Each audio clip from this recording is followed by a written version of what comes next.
Live from WTVO Rockford and your home team. Eyewitness News at 5 starts now. A handgun was found in the garage where they were hiding. A handgun with no serial number was also found on the driver's side floorboard of the tan Buick. 3 teenagers are charged in the attempted murders of 2 of their peers. City leaders say a shooting so close to a school is unacceptable. The attack means Auburn High School students cannot leave campus during school hours. Parents say more needs to be done to keep their kids safe. A Belvidere family mourning the deaths of a man and his 2 little boys is closer to finding justice. Investigators charge a Huntley man with 3 counts of murder. Good evening, I'm Mimi Murphy. And I'm Eric Wilson. 2 of the 3 teenagers arrested in the shootings of 2 Auburn students will be tried as adults. Winnebago County State's Attorney Jay Hanley is investigating. Dylan Siraki joins us now with more on what police say happened. Dylan? Yeah, Eric and Mimi, 16-year-old Nyreek Williams and 17-year-old Frequan Wright are both charged with attempted murder, aggravated battery with a firearm, and aggravated battery with a firearm on school grounds. Surveillance video from Auburn High School showed both teens fire guns into the passenger side of a dark sedan in the school's parking lot yesterday afternoon. It then showed them run back to a tan Buick and drive away. Police found the car about 10 minutes later. They say Williams and Wright and the 15-year-old all ran away, but were caught. Winnebago County State's Attorney Jay Hanley says anyone over 16 who is charged with aggravated battery with a firearm are automatically tried as adults. My heart and thoughts go out to the victims in this case, and especially when a school's involved, it really is the ripples in a pond.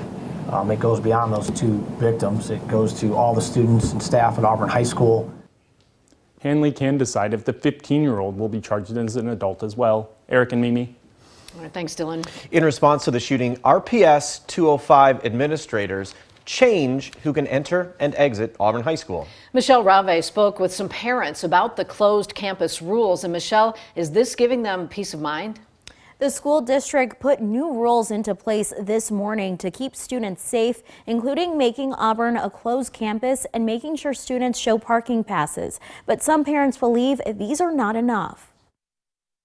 I'm just sick of it. I'm sick of kids not being safe at school. They shouldn't be afraid and unsafe to go to school. It was still scary to know that there was no way I could get in touch with my daughter.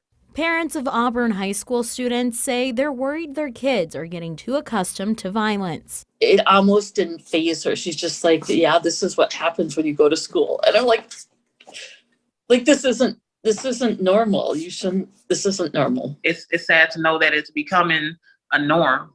Like, hey, somebody got shot. Okay, let's go to school. It's not normal at all. It's something that they shouldn't have to deal with. Ashley D. Williams' freshman daughter didn't go to school Wednesday, saying she's still shaken up. Mentally, there's going to be some work that needs to be done.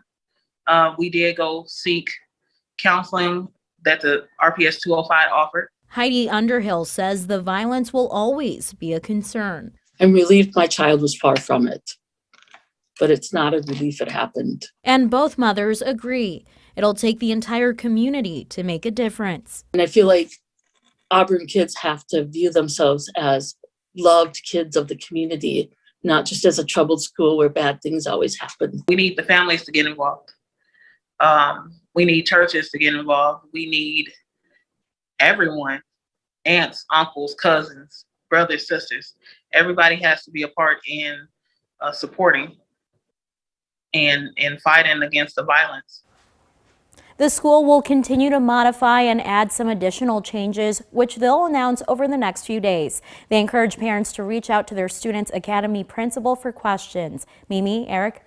All right, thanks, Michelle. Congresswoman Sherry Bustos calls the shooting a parent's worst nightmare. The representative agrees with local leaders. Keeping kids safe is a community effort. I feel horribly for the 2 students who were shot, and even the 3 who are in custody. I think our prayers have to go out for all of the families who are involved in this, and to everybody at the school. Bustos was scheduled to speak to Auburn students today about the January 6th Capitol riot, but the visit was canceled due to the situation. Rockford police released details on the city's first homicide of 2022. This happened late Tuesday night at a home on North Winnebago Street. Officers found a 20-year-old man shot. He did not survive. Investigators arrested 23-year-old Shondell Wilborn in connection to the case. He is charged with possession of stolen property, possession of a firearm, and possession of ammunition with no FOID card. Police did not say if the victim and suspect knew each other.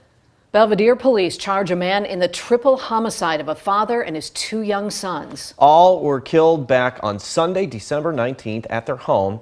Alize Smith is charged with 3 counts of first-degree murder. Rachel Perry joins us now. Rachel, police have been investigating this for weeks. That's right, Mimi and Eric. Police named Alize Smith a person of interest 2 weeks ago, and now the 24-year-old Huntley man is charged for all 3 murders. Court records say Smith shot and killed Andrew Hint and his 2 sons, Benjamin and Sebastian, just 5 and 7 years old, inside their Belvidere home. Smith was taken into custody 2 days after the family was killed. He had just been released from prison over the summer on parole. Chief Shane Woody saying they want to make sure they have an airtight case moving forward. The integrity of this investigation is my priority. What I can tell you is that over the last 2.5 weeks, the Belvidere Police Department has been conducting an exhaustive investigation in order to bring justice and accountability for the family. Smith faces life in prison for each murder charge if convicted. Andrew's fiance and mother of their 2 boys know Smith, even saying he had stayed with the family. Hear her message to him coming up at 6. Mimi? Thanks, Rachel. The Kankakee County State's attorney is calling for the death penalty for 2 suspects charged with the murder of a Bradley police officer. Authorities have requested U.S. Attorney General Merrick Garland pursue federal charges. That would allow prosecutors to seek the death penalty since it's banned in Illinois. Darius Sullivan and Exandria Harris are charged with murdering Sergeant Marlene Ritmanick and injuring her partner, Officer Tyler Bailey. Prosecutors say they're still investigating anyone who helped the 2 suspects. A Rock County Sheriff's deputy retires after nearly a decade of service. K9 Deputy Sasha started with the department in 2013. Over the years, Sasha worked alongside deputies, SWAT teams, even the FBI and DEA. Some of her career highlights include tracking down drunk drivers and gunmen and sniffing out narcotics. K9 Sasha will kick back and relax in the home of her partner, Deputy Nate DeBoer, and his family. The sheriff's office still has 2 canines and is planning on getting a 3rd. With winter weather in full swing here in the state line, might be time to take a look at your tires. Fresh wheels help drivers battle the elements. Nicole Delgado met with a local tire company to learn what car owners should do to keep others safe. Nicole, what'd they tell you? Well, Eric and Mimi, they tell me tires are important. Just like how we wear shoes for the weather, it's the same idea with our cars. This time of year, you kind of want to make sure that everything is in good shape. It's an expensive thing, but it's a necessary thing. The first major snowstorm of the season didn't start until January, but now drivers like Steve Shannon are making sure their cars are ready for whatever Mother Nature throws their way. The cold and potholes and, Rockford has really taken its toll on our tires. So it was about need, but I think once winter comes, that is not the time to have subpar tires on your car. How much you drive, the roads you drive on, and even the weather conditions can take a toll on your tires. R&R Tire Express owner Max Gastel says tip number 1, make sure all 4 tires have good tread. To get the best use out of your tires and the best handling that you can out of your vehicle, it's always best to have good tread on your tires and also have your vehicle aligned properly, or at least checked. You also want to see if there are any possible cracks in the rubber. And don't forget, this cold weather can suck out the air, so check to make sure your tires are properly inflated. Just this last winter storm we had, I've had a few customers that did have problems, sliding around with their tires, being a little worn down, and it can be unsafe, and you can end up costing yourself more money in the long run. Shannon says taking care of his tires in the winter gives him peace of mind that he's taking care of his family. And the snow and ice, and if you don't have good, tread depth, you're going to suffer all winter. And we've got kids, and we want to make sure our cars are as safe as possible. Getting your tires serviced now could save you time and money in the future. Eric, Mimi? Now, your first warned weather forecast from Chief Meteorologist Candace King. Well, the wind really has been our big story here for much of this morning, the afternoon, and that continues into this evening. Winds gusting 30 to 35 miles per hour, coming down from what they were earlier today when we had peak winds gusting 45, even a couple of spots coming close to that 50 mile per hour range. Wind speeds sustained anywhere from 20 to 25, even earlier today, up to 30 and 35. Now, both of those, both gusts and speeds, will come down here as we go through this evening, but will still maintain a breeze at around 20 miles per hour. So while the blowing and drifting snow might not be quite as significant in those open areas as it was throughout the day, still going to be a little bit of an issue here on those roadways through tonight and into tomorrow. Temperatures, too, really taking a tumble from the 30s very early this morning to spending the entire afternoon in the teens. 7 below is our current wind chill, 9 below right now in Rochelle, and 6 below is what it feels like in Galena, or Freeport, I should say. 11 for our weather watcher Bob here on the southeast end of Rockford, checked in with a trace of snowfall, so some light snow, a couple of flurries. 10 for our weather watcher Ken in Belvidere, and our weather watcher Mike just north of Forreston, checking in here with a temperature of 11. Those numbers are going to drop into the single digits here tonight. Wind chills when you wake up tomorrow morning are going to be right around 15 below. So make sure that you bundle up tomorrow because it is going to be cold. Now, we do have another round of some lighter snow working in across central Wisconsin. This will keep that risk for some flurries and a few light snow showers going into the overnight and then kind of throughout the day tomorrow. Just with that colder air, couple disturbances coming in from above will keep a few flurries around. Accumulating snowfall with this system here coming out of the Rockies, that'll actually pass to the south of us. Excuse me. So that is going to give us some lighter snow to the south. Not going to be an impact for us here as we go through the day tomorrow, at least with any of that accumulating snowfall. A live look, excuse me, with our Mercy House SkyTrack camera now out in Rochelle. The cold and the wind is just getting me so choked up here. As we go through the night tonight, that west-northwest wind blowing and drifting snow still going to be a concern. So if you've got some errands to run or you have to go out tonight, just watch with that as the sun is setting. You might not necessarily see that drift on the road, but again, that wind speed will begin to subside just a little.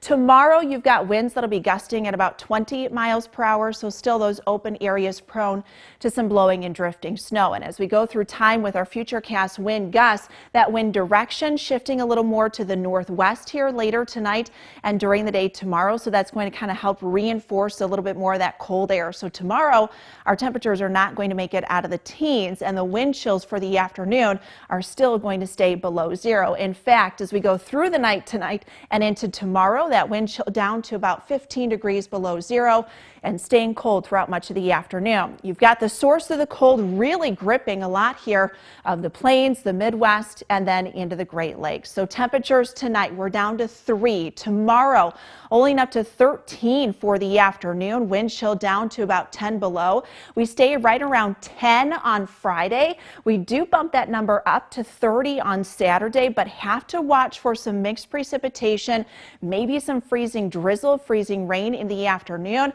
That's it, though, because we see the numbers tumble right back early next week. A little warm up by the middle of next week. Now sports with sports director Scott Lever. Well, the debate over which player is the NFL MVP has grown significantly over the last 24 hours, fueled by what Hub Arkush said yesterday afternoon on The Score in Chicago. Hub has covered the Bears since the early 80s. He's on The Score regularly. And when we were doing our weekly Bear Blitz shows, Hub was our Bears analyst for several years. I agree with him a lot. I disagree with him a lot. Here's an instance where I disagree with him.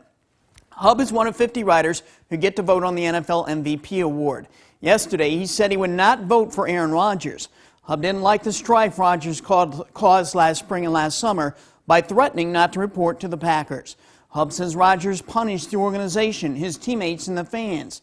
Hub also says Rodgers misleading people into thinking he had been vaccinated is another strike against Rodgers. Now, Rodgers did have to sit out a game because of that. And Hub called Rodgers a, quote, big jerk. Rogers certainly has rubbed some people wrong over the years, even members of his own family. And he did put a lot of stress on Packer Nation from the end of April through the end of July. But I'd hardly consider him a big jerk. I think he's well liked by the majority of his teammates, and he's not some sort of locker room cancer. When I consider MVPs, I look at all the pluses of an athlete and all the minuses, and then I weigh them. In Rogers' case, the good doesn't cancel out the bad, but it far, far outweighs the bad. Since Rogers reported to camp in July, he's done everything the Packers could ask from him. He's led the team to the top seed in the NFC despite a rash of serious injuries on the team. He's again thrown a ridiculously low 4 interceptions while piling up passing yards and touchdowns. There is a lot more good than bad with Rogers. That's why after this season, teams will be lining up to get him if he's available. And that's why, in my opinion, Rogers should not be discounted from MVP consideration. In fact, he should probably get the award again. You know, there are reports Jim Harbaugh might have an interest in coaching in the NFL again. Makes sense he would want to capitalize on his big season at Michigan. He might want another shot at the NFL, or he might just be angling for a bigger contract with Michigan. Either way, I wouldn't be interested in having Harbaugh coach my NFL team if I had one. I know Harbaugh had some instant success with the 49ers, and he got them to the Super Bowl, but things rapidly deteriorated there, and he was gone. Harbaugh is one of those quirky guys who coaches with a lot of emotions. Things that can work at the college level, but not so well in the NFL. His personality just wears on people. And for a guy who played quarterback, he hasn't exactly shown he's a great developer of quarterbacks. Subpar quarterback play has been Michigan's biggest downfall since he's been there. I'll pass on Jim Harbaugh. Driving on some of the rural roads today, you really had to have 2 hands on the steering wheel and really pay attention. Yeah, if you came across a drift, you would easily slide off the road. Sure. And then the wind, too, just a really big issue, especially on the north-south roads. Good news, the wind kind of comes down a little, but still through the overnight and into tomorrow, we'll have winds that'll be gusting at around 20 miles per hour. So not as strong as today, but might still be prone to some at least blowing snow in the open areas through the afternoon tomorrow. 3 tonight, 13 tomorrow, wind chills at least 15 below when you wake up tomorrow morning. All right, thanks, Candace. And thank you for spending some of your time with us. Stay safe.